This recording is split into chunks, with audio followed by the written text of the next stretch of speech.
பீகார் தமிழ்நாடு இடையே பகையை ஏற்படுத்த முயற்சிப்பதாக பிரதமர் நரேந்திர மோடிக்கு முதலமைச்சர் மு க ஸ்டாலின் கண்டனம் தெரிவித்துள்ளார். தமிழ்நாட்டில் திமுக தலைவர்கள் பீகார்காரர்களை துன்புறுத்துகிறார்கள் என்று பரப்புரையின் போது பிரதமர் நரேந்திர மோடி பேசியதற்கு கண்டனம் தெரிவித்து எக்ஸ் பக்கத்தில் முதலமைச்சர் பதிவிட்டுள்ளார். அதில் இந்த நாட்டில் உள்ள அனைவருக்குமான பிரதமர் பொறுப்பில் இருக்கிறோம் என்பதையே மோடி அடிக்கடி மறந்துவிடுகிறார் என்று குறிப்பிட்டுள்ளார். ஒடிசா, பீகார் என்று எங்கு சென்றாலும் பாஜகவினர் தமிழர்களின் மீதான வன்மத்தை தேர்தல் அரசியலுக்காக வெளிப்படுத்துவதை கண்டிப்பதாகவும் அவர் குறிப்பிட்டுள்ளார். திமுக பற்றி பிரதமர் நரேந்திர மோடி கூறியதை தமிழர்கள் பற்றி பேசியதாக முதலமைச்சர் மு க ஸ்டாலின் திரித்து பரப்புவதாக குற்றம் சாட்டிய தமிழிசை சவுந்தரராஜன் பீகார் மக்களை நேரு, தயாநிதி மாறன் உள்ளிட்டோர் இழிவுபடுத்துவதாகவும் குற்றம் சாட்டியுள்ளார். ரெக்கார்ட்ல இருக்கு. நேரு சொன்னாரா இல்லையா? பீகார்லாம் அறிவில்லாதவங்க, அவங்க எல்லாம் நம்மகிட்ட இருந்து தமிழர்கள்ட்ட இருந்து வேலையை புடுங்கிக்கிறாங்க. தயாநிதி மாறன் என்ன சொன்னாரு? சுந்தர் பிச்சை பத்தி சொல்லும்போது என்ன சொன்னாரு? பீகாரிங்க எல்லாம் டாய்லெட் கழுவுறதுக்கு தான் லாய்க்கு, பாத்திரம் கழுவுறதுக்கு தான் லாய்க்கு, அவங்களுக்கு எல்லாம் அறிவே இல்லைன்னு சொன்னார். தமிழகத்தில் வெறுப்பு அரசியலை விதைத்து அதை திமுக வளர்த்து வருவதாக மத்திய இணையமைச்சர் எல் முருகன் குற்றம் சாட்டியுள்ளார். இது தொடர்பாக தனது அறிக்கையில் முதலமைச்சர் மு க ஸ்டாலின் பாஜகவுக்கு வகுப்பெடுக்க வேண்டாம் என்றும் திமுக, காங்கிரஸ் கட்சிகளுக்கு மக்கள் பாடம் புகட்டுவார்கள் என்றும் தெரிவித்துள்ளார். தமிழ்நாட்டில் பீகார் மக்களை திமுக அவமதிப்பதாக பேசிய கருத்தை பிரதமர் நரேந்திர மோடி திரும்பப் பெற வேண்டும் என்று காங்கிரஸ் மாநில தலைவர் செல்வ பெருந்தகை தெரிவித்துள்ளார். தேர்தலுக்காக, வாக்கு வங்கிக்காக எதை ஒன்னாலும் அள்ளி வீசக்கூடாது.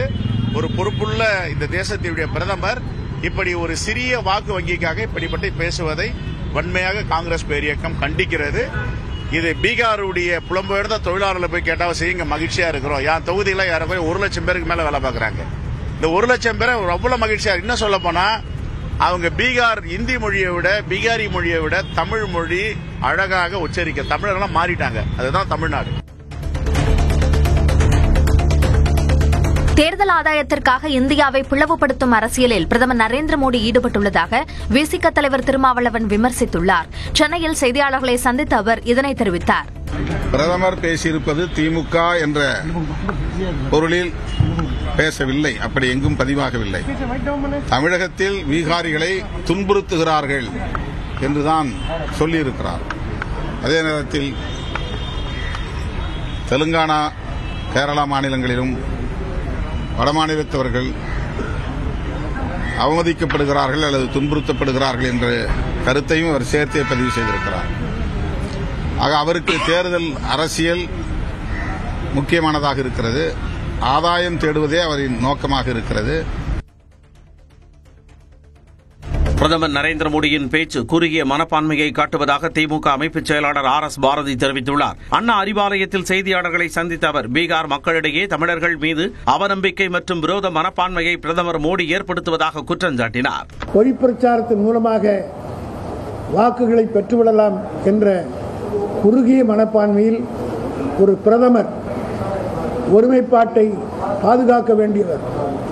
பிளவுகள் இருந்தாலும் பிளவுகளை சரி செய்ய வேண்டிய இடத்தில்தான் பிரதமர்கள் இருக்க வேண்டும். தமிழ்நாட்டில் மீண்டும் போர்ட் கார் நிறுவனம் தனது உற்பத்தியை தொடங்குவதற்கான புரிந்துணர்வு ஒப்பந்தம் முதலமைச்சர் மு க ஸ்டாலின் முன்னிலையில் கையெழுத்தானது. கடந்த ஆண்டு செப்டம்பர் மாதம் அமெரிக்காவிற்கு அரசுமுறை பயணம் மேற்கொண்ட முதலமைச்சர் மு க ஸ்டாலின் போர்ட் நிறுவனத்தின் உயரதிகாரிகளை சந்தித்தார். அப்போது தமிழ்நாட்டில் மீண்டும் போர்ட் நிறுவனம் தனது உற்பத்தி ஆலையை தொடங்க வேண்டும் என்று வலியுறுத்தினார். இந்நிலையில் சென்னை தலைமைச் செயலகத்தில் முதலமைச்சர் மு க ஸ்டாலின் முன்னிலையில் போர்ட் கார் நிறுவனமுடனான ஒப்பந்தம் கையெழுத்தானது. போர்ட் நிறுவனம் சென்னையில் தனது உற்பத்தியை மீண்டும் தொடங்க முடிவு செய்துள்ள நிலையில் அதன் மீள் வரவு நல்வரவாகட்டும் என்று முதலமைச்சர் மு க ஸ்டாலின் தெரிவித்துள்ளார். எக்ஸ் பக்கத்தில் பதிவிட்டுள்ள அவர் அடுத்த தலைமுறை என்ஜின்களை உற்பத்தி செய்ய இந்தியாவின் ஆட்டோமொபைல் தலைநகரத்தை போர்ட் தேர்வு செய்திருப்பதாக குறிப்பிட்டுள்ளார். இந்த முடிவானது தமிழ்நாட்டின் தொழில்துறை வலிமைக்கு சான்று என குறிப்பிட்டுள்ளார். உலக உற்பத்தி சங்கிலியில் தமிழ்நாட்டின் தவிர்க்க முடியாத இடத்திற்கு மற்றொரு சான்று என்றும் பெருமிதம் தெரிவித்துள்ளார். செங்கல்பட்டு மாவட்டம் மறைமலை நகரில் அடுத்த தலைமுறை வாகன என்ஜின் உற்பத்தி செய்வதற்கு புரிந்துணர்வு ஒப்பந்தம் மேற்கொள்ளப்பட்டது. இதுகுறித்து தலைமைச் செயலக வளாகத்தில் செய்தியாளர்களை சந்தித்த அமைச்சர் TRB ராஜா 3250 கோடி ரூபாய் முதலீட்டில் அமையவுள்ள இந்த ஆலை மூலம் 600 பேருக்கு நேரடியாக வேலைவாய்ப்பு கிடைக்கும் என்றார். உலகத்தில் இருக்கும் இந்த டாரிஃப் வார் ஒரு பக்கம் நிறுவனங்கள் அங்கே போகக்கூடாது இங்கே போகக்கூடாதுன்ற ஒரு பெரிய நெருக்கடி, ஒவ்வொரு சில நாடுகளுக்கு இடையே நடக்கும் இந்த போர், இந்த டேரிஃப் வார் எல்லாம் இருக்கும் இந்த ஸ்கூல் இந்த காலகட்டத்தில் தான் இப்பொழுது வெற்றிகரமாக போர்ட் நிறுவனத்தை மீண்டும் தமிழகத்திற்குள் கொண்டு வந்திருக்கிறோம். அதிமுக குறித்து பேசுவதை தவிர்த்து வரும் நிலையிலும் அதிமுக தலைவர்கள் தன்னை விமர்சிப்பதாக அண்ணாமலை குற்றம் சாட்டினார். கோவை விமான நிலையத்தில் பேட்டியளித்த அவர் இதனை கூறினார். நானும் எதற்கும் பொறுப்பில்லை, அதாக தானாக நடக்கிறது. அப்படி இருக்கும் பொழுது எல்லாத்துக்கும் நான் தான் காரணம் பேசுவாங்க. இன்னைக்கு நான் அதிமுகவை பத்தி பேசாம இருக்கேன். ஆனா அதிமுக இருக்கக்கூடிய எத்தனையோ தலைவர்கள் இன்னைக்கு என்னை திட்டிட்டு தான் இருக்காங்க. ஆனாலும் அமித்ஷாஜி அவர்கள் நான் கொடுத்த வார்த்தைக்காக கட்டுப்பட்டு நிற்கிறேன். திரும்ப எனக்கு பேசுறதுக்கு எவ்வளவு நேரம் ஆகும்? 2 நிமிஷம் போதுமே. நான் கொடுத்த வார்த்தைக்காக அமைதியாக இருக்கிறேன். கரூரில் விஜய் பரப்புரையின் போது 41 பேர் உயிரிழந்த சம்பவம் நடைபெற்ற இடத்தில் முதன்முறையாக சிபிஐ அதிகாரிகள் ஆய்வு செய்தனர். எஸ்பி பிரவீன்குமார் தலைமையில் 12 அதிகாரிகள் சம்பவம் நடைபெற்ற இடத்திற்கு வந்து அருகிலிருந்த சிசிடிவி பதிவுகளை ஆய்வு செய்தனர்.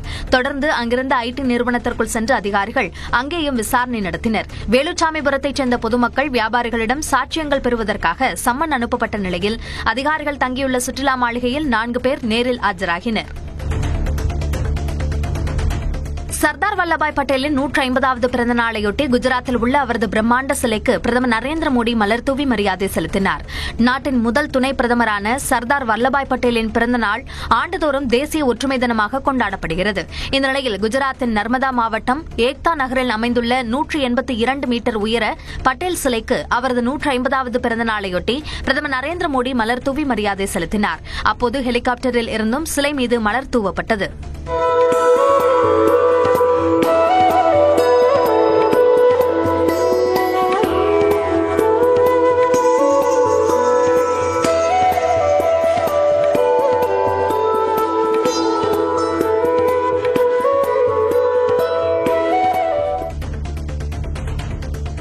ஒற்றுமை தின விழாவில் பேசிய பிரதமர் நரேந்திர மோடி காங்கிரஸை கடுமையாக சாடினார். சர்தார் பட்டேலின் கொள்கைகளை மறந்து காங்கிரஸ் சுயநலத்துடன் செயல்பட்டதாக குற்றம் சாட்டினார். வந்தே மாதரம் பாடலின் முழு தொகுப்பை காங்கிரஸ் அப்போது ஏற்றுக்கொண்டிருந்தால் நாட்டின் முகமே தற்போது வேறு மாதிரி இருந்திருக்கும் என்று மோடி குறிப்பிட்டார். वंदे मातरम को तोड़ने का, काटने का, विभाजित करने का फैसला लिया था, उसी दिन कांग्रेस ने भारत के विभाजन की नींव डाल दी थी. कांग्रेस ने वो पाप नहीं किया होता तो आज भारत की तस्वीर कुछ और होती.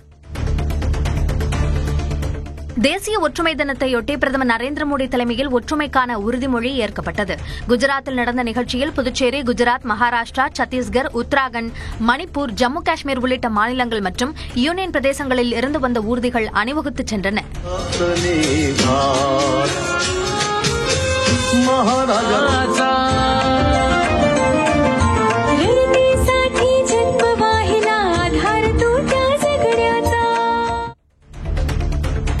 பீகாரில் 1 கோடி பேருக்கு வேலைவாய்ப்பு ஏற்படுத்தப்படும் என்று பாஜக கூட்டணி வாக்குறுதி அளித்துள்ளது. ஒட்டுமொத்தமாக 69 பக்கங்களில் 25 வாக்குறுதிகளை தேசிய ஜனநாயக கூட்டணி வெளியிட்டுள்ளது. அதில் பீகாரில் உள்ள அரசு பள்ளிகளில் மதிய உணவுடன் காலை உணவு திட்டம் கொண்டுவரப்படும் என்று அறிவிக்கப்பட்டுள்ளது. மேலும் உயர்கல்விக்கு செல்லும் பட்டியலின மாணவ மாணவிகளுக்கு மட்டும் மாதந்தோறும் 2000 ரூபாய் உதவித்தொகை வழங்கப்படும் என்றும் அறிவிக்கப்பட்டுள்ளது. இந்த 2 திட்டங்களும் தமிழ்நாட்டில் ஏற்கனவே செயல்பாட்டில் இருப்பது குறிப்பிடத்தக்கது. சட்டப்பேரவைத் தேர்தலில் வாக்களிக்க செல்வதற்காக திருப்பூர் ரயில் நிலையத்தில் ஏராளமான பீகார் தொழிலாளர்கள் குவிந்தனர். பீகாரில் நவம்பர் 6 மற்றும் 11ஆம் தேதிகளில் 2 கட்டமாக சட்டமன்ற தேர்தல் நடைபெறவுள்ளது. தேர்தலில் வாக்களிப்பதற்காக திருப்பூரில் பணியாற்றும் பீகார் மாநில தொழிலாளர்கள் சொந்த ஊருக்கு பயணம் மேற்கொண்டனர். இதனால் பீகார் செல்லும் ரயில்களில் கூட்டம் அலை மோதியது.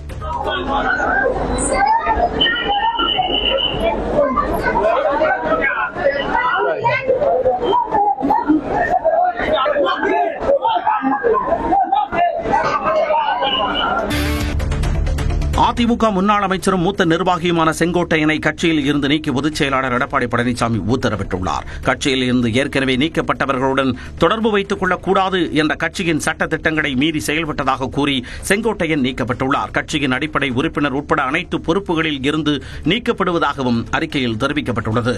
முன்னாள் முதலமைச்சர் ஓ பன்னீர்செல்வம், அமமுக பொதுச் செயலாளர் டிடிவி தினகரன் உள்ளிட்டோரை வியாழக்கிழமை செங்கோட்டையன் சந்தித்திருந்த நிலையில் இந்த நடவடிக்கை எடுக்கப்பட்டுள்ளது. சில நேரங்களில் மனசாட்சிக்கு எதிராக பேச வேண்டியுள்ளதாகவும் அதற்கு காரணம் தலைவர்கள் எனவும் கோவையில் செய்தியாளர்களை சந்தித்த பாஜக முன்னாள் தலைவர் அண்ணாமலை தெரிவித்தார். ஒரு முதல் தலைமுறை அரசியல்வாதியாக விவசாயியாக நான் மாற்றத்திற்காக தொடர்ந்து போராடுறேன். சில நேரம் என்னுடைய மனசாட்சிக்கு எதிராகவும் நான் பேசுறேன். மனசாட்சி ஒன்று சொல்லுது, வாய் ஒன்று சொல்றேன். காரணம் தலைவர்கள் சொல்றாங்க. தலைவர்களுக்காக, சபை மரியாதைக்காக, சபை நாகரிகத்துக்காக சில இடத்துல பேச வேண்டி இருக்கு. இருந்தும் சில விஷயத்தை பொறுத்துக் கொள்ள முடியாது. பொறுத்திருந்து பார்ப்போம். தமிழ்நாடு சட்டப்பேரவையில் நிறைவேற்றப்பட்ட 9 மசோதாக்களுக்கு ஆளுநர் RN ரவி ஒப்புதல் அளித்தார். 2வது முறை நிறைவேற்றப்பட்டு ஆளுநருக்கு அனுப்பி வைக்கப்பட்ட தமிழ்நாடு நிதி நிர்வாக பொறுப்புடைமை சட்டம், முன்னாள் MLA ஓய்வூதியத்தை உயர்த்துவது தொடர்பான மசோதாக்களுக்கு ஆளுநர் ஒப்புதல் அளித்துள்ளார். சிறு குற்றங்களுக்கு சிறை தண்டனைக்கு பதிலாக அபராதம் விதிக்கும் மசோதா, நிதி சார்ந்த மசோதா என மொத்தம் 7 மசோதாக்களுக்கும் அவர் ஒப்புதல் வழங்கினார். சென்னை கோவளத்தில் இந்திய வாகன உற்பத்தியாளர் சங்கத்தின் ஆட்டோமோட்டிவ் மனிதவள மற்றும் திறன் மேம்பாட்டு மாநாட்டை தொழிலாளர் நலத்துறை அமைச்சர் CV கணேசன் தொடங்கி வைத்தார். இந்த மாநாட்டில் பல வாகன உற்பத்தியாளர் நிறுவனங்கள், கல்வி நிறுவனங்கள் மற்றும் திறன் மேம்பாட்டு நிறுவனங்களின் பிரதிநிதிகள் பங்கேற்று அனுபவங்களை பகிர்ந்து கொண்டனர். மேலும் வாகனத்துறையில் மனிதவள மேம்பாட்டு திறன் உருவாக்கம் மற்றும் எதிர்கால வேலைவாய்ப்புகள் குறித்த பல்வேறு தலைப்புகளில் கலந்துரையாடல் நடந்தது. தெலங்கானா மாநிலத்தில் உயிரோடு இருந்தவரை மருத்துவமனை சவக்கிடங்கில் தூக்கி போட்ட சம்பவம் அதிர்ச்சியை ஏற்படுத்தியுள்ளது. ஆதரவற்ற நபரான ராஜு என்பவர் தனக்கு ஏற்பட்ட கிட்னி பாதிப்பிற்கு சிகிச்சை பெற மெஹபூபாபாத் அரசு மருத்துவமனைக்கு சென்றார். கவனித்துக் கொள்ள யாரும் இல்லாததால் அவர் அனுமதிக்கப்படாத நிலையில் அங்கேயே அவர் மயங்கியுள்ளார். அதனை பார்த்து அவர் இறந்துவிட்டதாக எண்ணி சவக்கிடங்கில் மருத்துவமனை ஊழியர்கள் தூக்கி போட்டனர். சவக்கிடங்கை சுத்தம் செய்தபோது ராஜுவின் உடலில் அசைவுகள் இருப்பதை தூய்மைப் பணியாளர்கள் பார்த்துள்ளனர். உடனடியாக அவர் மீட்கப்பட்டு சிகிச்சை அளிக்கப்பட்டு வருகிறது.